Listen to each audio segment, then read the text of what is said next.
The scenes that we saw were absolutely disgraceful in terms of the serious criminal acts that were being carried out and the violent disorder that was taking place.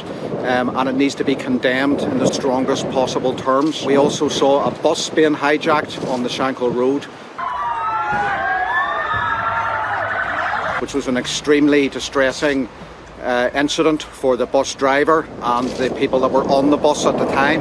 But there were certainly some children present who we would assess as being as young as 13 or 14 who were encouraged and supported by adults who stood by and clapped and cheered. There will be a full and thorough investigation into the circumstances of what happened last night and in the previous 5 nights.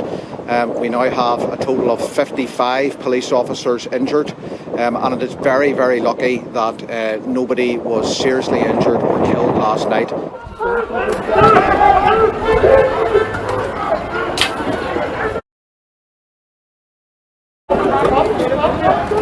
Over this last evening and in previous evenings in various parts of Northern Ireland are totally unacceptable. There can be no place in our society for violence or the threat of violence, and it must stop. But we should all know well that when politics fail or are perceived to be failing in Northern Ireland, then those who fill the vacuum offer destruction and despair. We will always have our differences.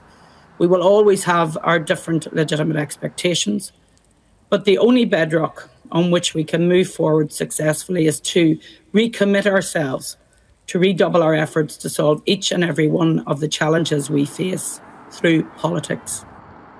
What we saw last night at Lanark Way interface, I think, was a very dangerous escalation of events of recent days, and it's utterly deplorable. And as we speak here today, 55 police officers have been injured, and I want to start my remarks by sending solidarity to those officers, to their families at this very difficult time. They are out on the front face of this, tackling very difficult situations on the ground, trying to protect people and our communities from harm.